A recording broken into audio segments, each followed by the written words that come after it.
One morning, the sun came through the curtains. I woke up late and rushed to grab my phone. My phone was everything to me. It held my work, my photos, and my memories. I stood by the kitchen counter while the coffee brewed. My hand slipped. The phone fell to the floor and hit the tiles hard. The sound was sharp. It felt final. I froze. The screen was shattered into 1,000 cracks. Thin silver lines spread across the glass like a spider web. I touched the screen.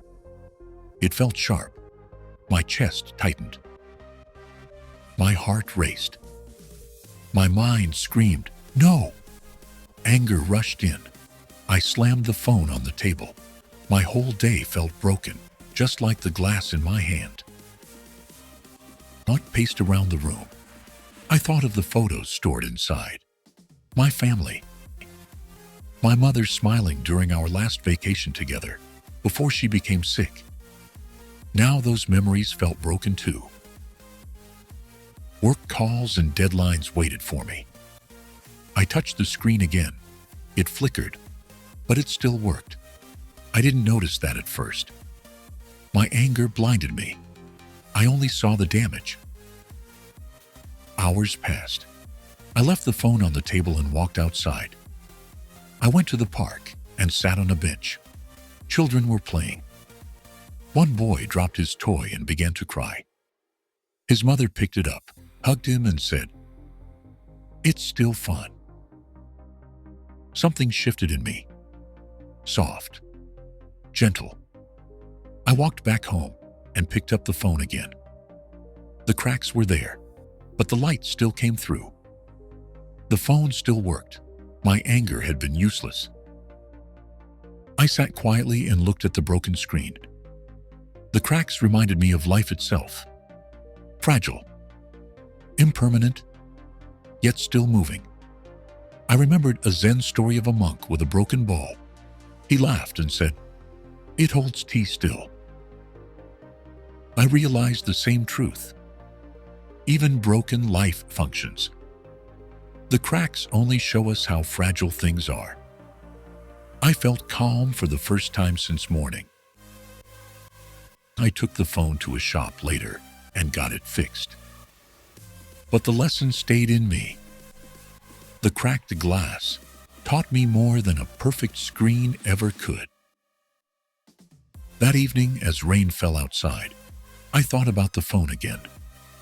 What if more important things broke? A job, health, or even a loved one. The thought scared me, but it also opened my heart. I sat in meditation.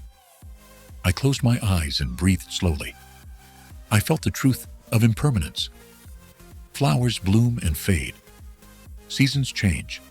People come and go. Nothing lasts forever.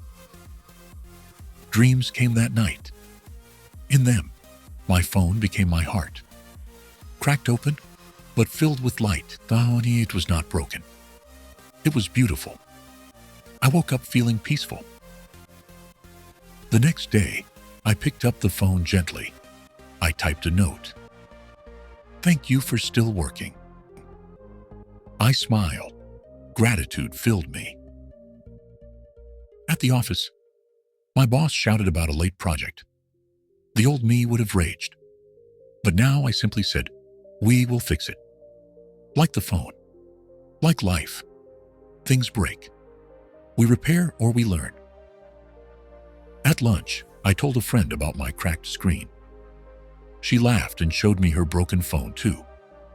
We shared stories and laughed together. The cracks connected us, not the perfection. That night, I cooked dinner. The phone sat on the table playing soft music. The cracks were still there, but the sound was pure. Life flowed through the broken. In bed, I reflected. Impermanence scares us. We cling to things, hoping they will stay the same. But nothing stays. The cracks remind us to let go, to flow like water around rocks. Weeks later, I bought a new phone. Shiny and perfect. but I kept the old one in a drawer. I touched its cracks sometimes and remembered the lesson.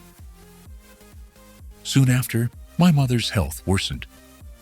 My heart cracked again, but I breathed deeply and remembered. Even in the breaks, love still flows. Life continues, fragile but strong. The truth is simple. Phones break. Days break. People break. But through the cracks, light shines. Peace comes when we accept it. That night, as the sun set and the room glowed orange, I set my phone down gently. I felt ready for tomorrow, with all its cracks, whatever they might bring. If you like this story, please like, comment, share, and subscribe. Thank you for watching.